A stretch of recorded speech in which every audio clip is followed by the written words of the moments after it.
Bago natin ipagpatuloy, shoutout muna sa ating mga masugid na taga-subaybay, Jerrell Mark Anura, Philps Blog, Drakeford na Pierre Igo Ogan, at Sunny, maraming salamat po sa inyo.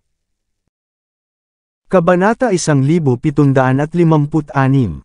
Si Harvey York ay hindi mapagpakumbaba o hindi rin siya pinipilit. Mahinahon niyang sinabi, "Auntie, makikipag-usap ako sa iyo ng huling beses dahil ikaw ang ina ni Kate Walker. Dahil si Kate ang aking babae, natural na makontento na siya sa akin. Kung aalis ako, ganoon din siya." Nasimangot si Angelina John.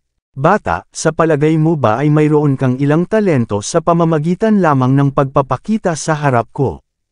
Wala ka ring karapatang magkaroon ng ganoong babae na 1,000 beses sa itaas ng iyong liga." Pagkatapos ay lumingon si Angelina kay Kate na may malamig na ekspresyon sa kanyang mukha. "Kate, bibigyan kita ng isang huling pagkakataon. Magpapakasal ka kay Lucas Jean.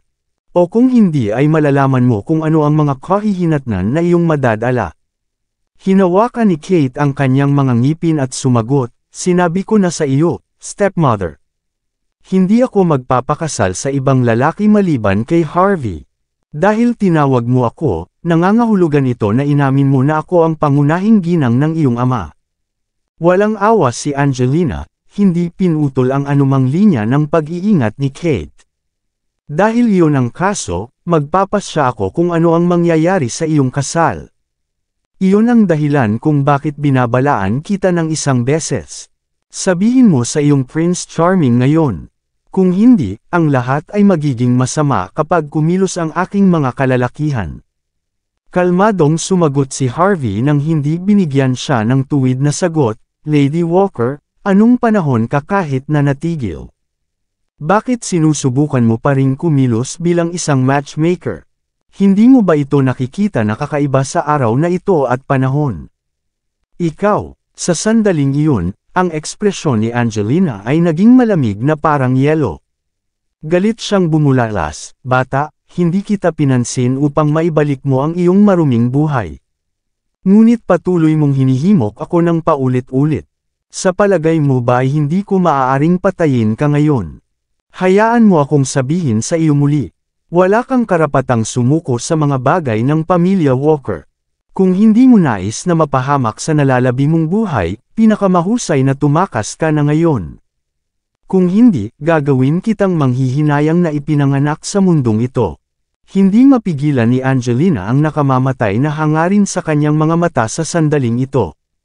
Maliwanag, gagawa siya ng aksyon kung patuloy na tumatakbo si Harvey ng higit na katarantaduhan.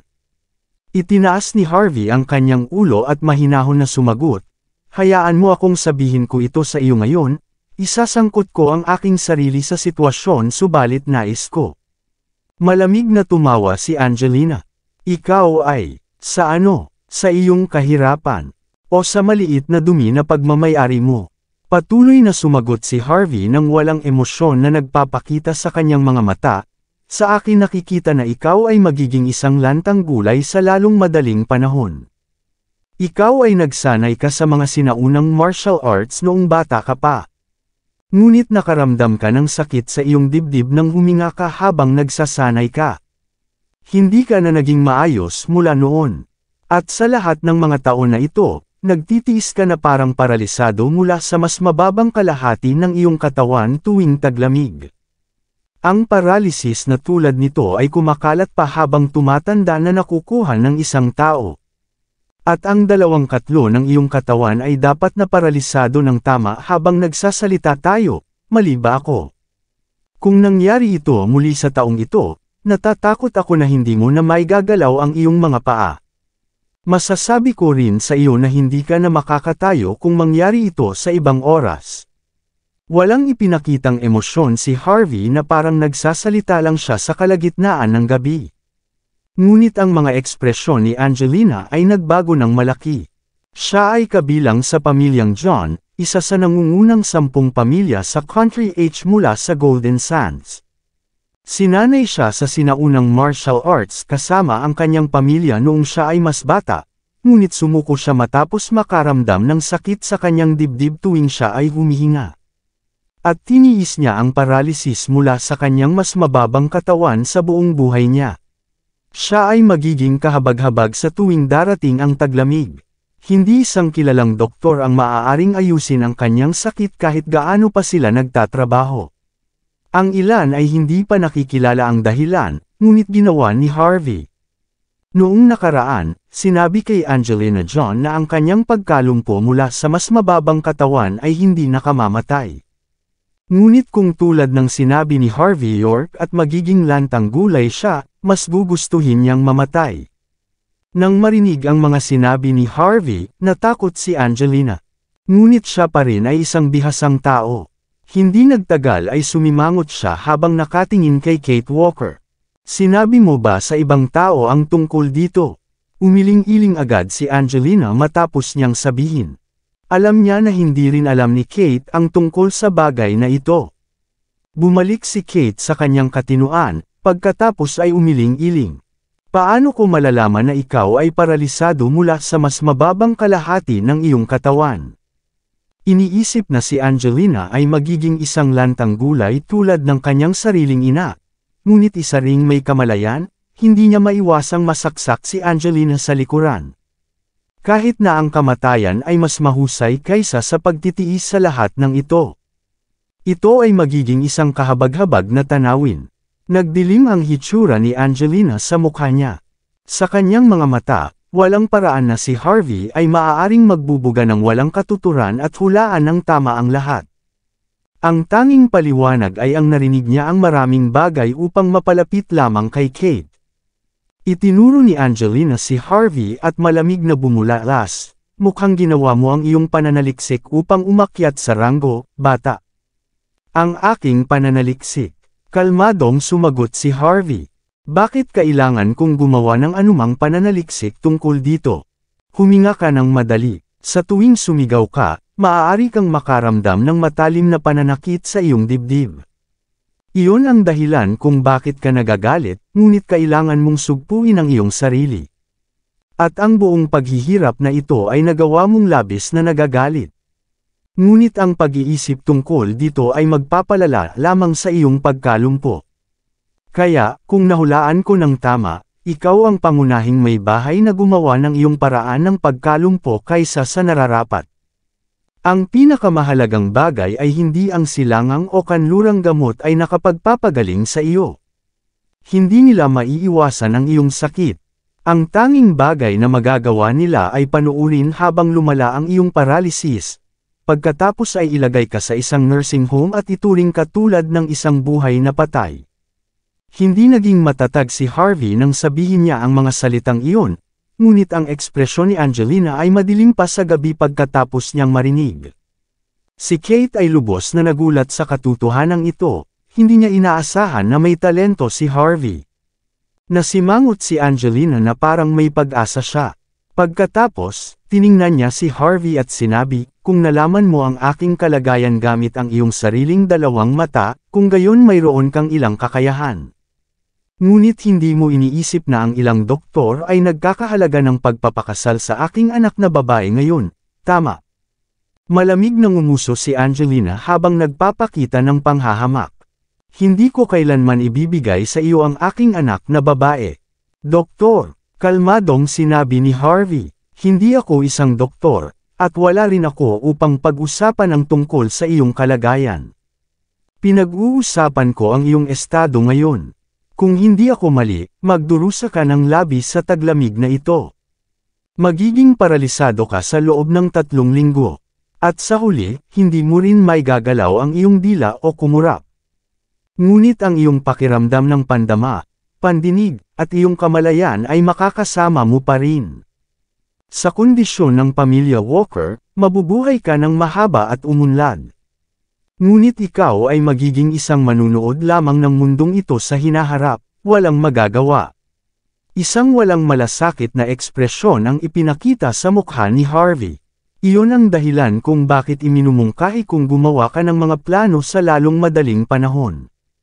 Hindi bababa sa susunod na 3 linggo, kumain ng kahit anong gusto mong kainin, at pumunta saan man gusto mong puntahan. Kung hindi, hindi ka makakakuha ng isa pang pagkakataon sa hinaharap. Maraming salamat sa lahat ng sumusubaybay. Please subscribe and follow my YouTube and Facebook channel, Filipino Novel. Maraming salamat po.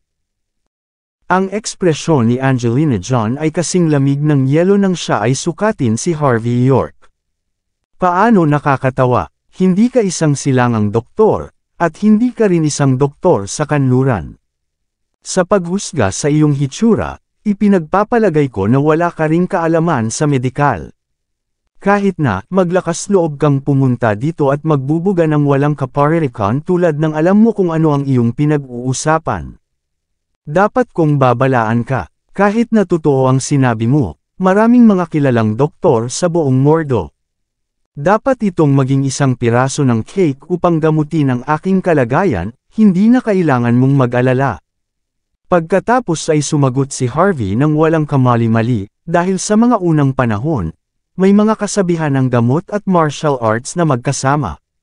Ngunit ang sinaunang gamot at martial arts ng Country Age ay may ganap na naiibang sistema kumpara sa modernong gamot. Ikaw ay nalumpo ng sinaunang martial arts, ngunit nais mong pagalingin sa gamot na moderno. Dapat kang nanaginip ng gising. Umupo lang ng mahigpit kung hindi ka naniniwala. Malapit nang lumamig ang panahon. Magiging lantang gulay ka ng mas maaga kaysa sa iniisip mo. Kapag nangyari iyon, kami ni Kate Walker ay personal na bibisitahin ka. Umikot ang mga mata ni Angelina, malinaw na natatakot siya sa mangyayari. Ngunit sa huli, pinanatili pa rin niya ang kanyang pag-iingat habang siya ay malamig na nagsalita. Harvey York, sa palagay mo ba ay bibilhin ko ang iyong pagsasalita sa panloloko? Nagtitiwala lang ako sa modernong agham. Bukod, hindi ako interesado sa ngayon. Nandito ako upang makipag-usap sa iyo tungkol sa kay Kate ngayon. Wala akong pakialam kung pareho kayong tunay na nakikitungo o hindi, ngunit hindi ka pa nakikipag-ugnay sa itaas na bilog ng lipunan. Hindi mo maiintindihan ang uri ng kapangyarihan na taglay ng pamilya Walker. Ito ang uri ng kapangyarihan na maaaring magbura sa iyo ng walang anumang pagsisikap. Iyon ang dahilan kung bakit binabalaan kita ng isang beses, binata. Huwag makisali sa sitwasyong ito. Hindi mo maaaring madala ang mga kahihinatnan kung gagawin mo. Ikaw at ang iyong pamilya ay magdurusa ng kakilakilabot na pagkalugi. At pagdating ng oras na iyon, hindi ka rin magkakaroon ng pagkakataon na ikinalulungkot ang iyong desisyon. Nang ahas kang bantaan ako, kalmado na tumingin si Harvey kay Angelina habang sumasagot ng malabo. Maaari mong sabihin iyon, binabantaan kita. Ang malamig at malayong emosyon ni Harvey ay nakaramdam ng pagkasindek kay Angelina. Yamang siya ay isang upperclassman, paano niya maaaring tingnan ng isang mata patungo sa isang mahirap na hitsura ng basura? Ano ang ginawa ng isang mahirap na tao upang hamunin si Angelina mismo? Ganoon ba? Humabol si Harvey, pagkatapos ay niyakap si Kate patagilid habang sumandal siya. Sakto kapag ang dalawa ay nasa pulgada na lamang na magkahiwalay, huminto si Harvey sa gitna. Ngunit sa iba, parang si Harvey talaga ay humalik kay Kate. Sinamantala ba ni Harvey si Kate? Pagkatapos nito, mahinahon na tumingin si Harvey kay Angelina. Hindi lamang ako umalis sa lugar na ito, hinalikan ko pa ang aking kasintahan sa harap ng iyong sariling dalawang mata. Ano ang maaari mong gawin tungkol dito? Hayaan mo akong sabihin sa iyo ngayon. Aayusin namin ang sertipiko ng kasal ng bukod bukas. Ano ang maaari mong gawin tungkol dito kapag nangyari iyon? Bastard! Hindi na mapigilan ni Angelina ang kanyang galit. Marahas siyang tumalon at ibinaba ang kanyang palad patungo kay Harvey, sampal. Walang balak si Harvey na maglaro ng maganda sa sandaling iyon. Agad niyang sinampal si Angelina sa buong mukha niya, kasabay ng tunog ng malakas na pak, tahimik na umungol si Angelina habang ang buong katawan niya ay nanginig. Nang tumayo siya muli, isang maliwanag na pulang palad na nakamarka ay maliwanag sa kanyang mukha. Ang mapagpakumbaba na si Angelina John ay sumabog na namumula sa galit. Noong nakaraan, maaari niyang hayaang lumipad ang kanyang pagkagalit at talunin ang sinuman ayon sa gusto niya. Ang kanyang mga biktima ay hindi nang ahas na lumaban, at nalaman na pinakamahusay na hayaan si Angelina na makasama sila. Hindi kailanman sa kanyang mga ligaw na pangarap na isip niya na ang isang tulad ni Harvey, sa lahat ng mga tao, ay magkakaroon ng katapangan upang hindi igalang at pindutin siya. Sa sandaling ito, sa wakas na intindihan ni Angelina kung ano ang ibig sabihin nito na nasa isang matinding galit.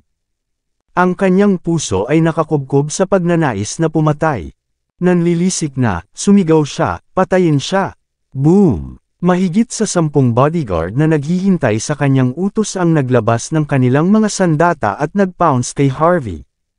Itinulak ni Harvey si Kate mula sa kanila at humakbang pasulong. Sa isang iglap, nasa tabi siya ng mga bodyguard, sinubukan nilang patayin siya, ngunit kumilos si Harvey na parang walang dapat katakutan.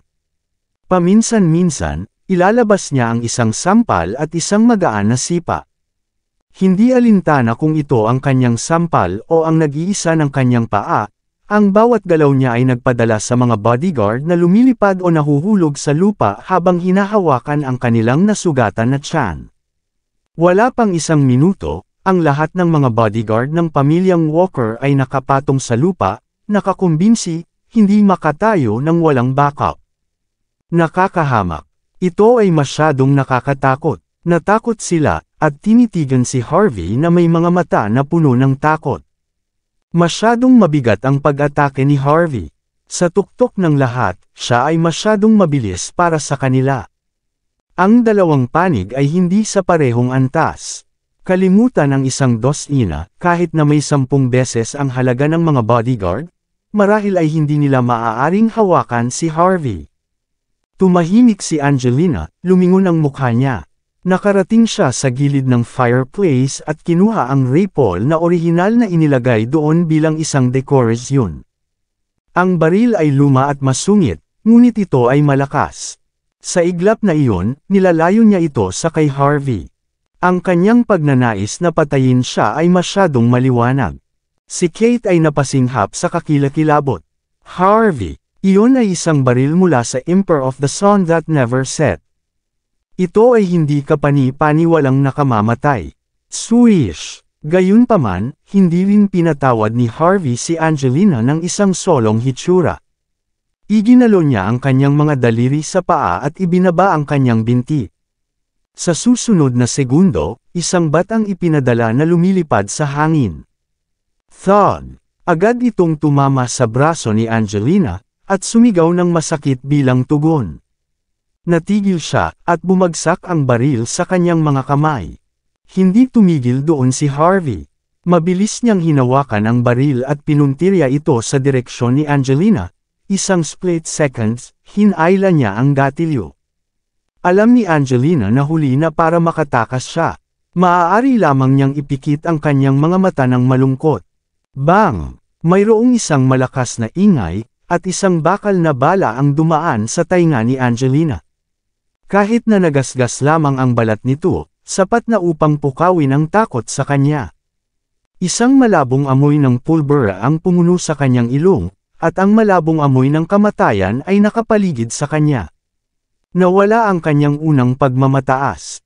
Sa harap ng paparating na kapahamakan, naramdaman ng dating mataas at makapangyarihang si Angelina na lumuhod at humingi ng awa. Protektahan si Lady Walker. Ang mga bodyguard na nakahiga sa sahig ay pinilit ang kanilang sarili na tumayo, na bumubuo ng isang blockade sa paligid ni Angelina upang maprotektahan siya mula kay Harvey. Alam nila na kung pinatay ni Harvey si Angelina, magtatapos sila sa isang kapalaran na mas masahol kaysa sa simpleng kamatayan. Hindi pinansin ni Harvey ang natakot na si Angelina at ang kanyang mga bodyguard. Sa halip ay lumakad siya sa pintuan, lumingon, at sinabi ng walang pakialam, mula sa sandaling ito, makakakuha si Kate na magpasya sa kanyang sariling mga gawain. Ang sinumang maglakas loob na pilitin siyang gumawa ng anumang hindi niya nais, ay mamamatay. Kasama ka dyan at si Justin Walker. Ginawa ko ang pahayag na ito. Kung hindi mo gusto ito, huwag mag-atubiling lumapit sa akin. Kaya't sinasabi, mahinahon na kinuha ni Harvey si Kate sa lugar. Ngunit sa sandaling lumingon siya, sumabog si Kate sa luha. Kabanata 1760. Basura, basura, basura. Nang nawala ang dalawa sina Harvey at Kate, tumalon si Angelina sa galit. Sinipa niya ang kanyang mga bodyguard ng isa-isa. Nakatago ang ekspresyon niya. Mayroong higit sa 10 sa inyo dito. Hindi ka ba kilala bilang masters? Hindi niyo ba sinabi na ang bawat isa sa inyo ay maaaring talunin ang 10 tao lamang? At gayon paman, hindi mo rin matalo ang sinumpang magnanakaw na iyon. Mabuti kung hindi niyo siya matatalo, ngunit pinalo niya ang inyong sarili. Halos mapatay ako. Ano ang paggamit ng pagkuha ng mga basurang tulad niyo? Kung mamatay ako, mamatay rin kayo. Si Angelina ay nababaliw sa galit, naglalabas ng anuman at bawat bulgar na sumpa na maisip niya. Siya ay mula sa pamilyang John ng Golden Sands, at nabuhay ng isang buhay na sagana. Kailan niya nakatagpo ang gayong kalagayan? Sinampal siya ng brat na iyon at binyantaan siya, at halos patayin siya ng isang solong pagbaril. Ito ang pangwakas na kahihiyan. At naging mas masahol pa ito, dahil ang kanyang mga kaibigan sa Dosina ay naruroon upang masaksihan ang lahat. Hindi pa siya nakaramdam ng napahiya sa kanyang buhay, pag hindi niya ayusin ang kanyang reputasyon, paano siya makakaligtas sa mga piling tao ng Mordo? Ang lahat ng mga bodyguard ng pamilyang Walker ay napinsala ng masama. Gayunpaman, hindi sila nang ahas na sabihin ang isang solong salita laban kay Angelina. Tumakas sila sa takot dahil sa takot na kukunin sila ni Angelina. Mga walang silbi, bastard, sinampal ni Angelina ang lahat sa bulwagan upang makuha niya ang kanyang mga kamay. Nang nasiyahan siya, kinuha niya ang kanyang telepono at tinawagan si Justin. Matandang Walker, ang iyong mahalagang anak na babae ay nagdala ng isang tao upang salakayin ako. Tinalo niya ang isang dosenang mga bodyguard, at pinakamasama sa lahat, halos binaril niya ako. Matandang Walker, ang iyong anak na babae ay masyadong hindi tapat. Sinusubukan niyang maghimagsik laban sa iyo. Gusto ko lang siyang hikayatin na pakasalan si Lucas. Ngunit siya ay matapang na tretuhin ako sa ganitong paraan. Kailangan mong makakuha ng hustisya para sa akin. Ang brat na dinala niya kasama niya ay sinabi na sinalakay kanya kahapon. Matandang Walker, ininsulto ka nila ng sobra. Kailangan mong gumawa ng isang bagay.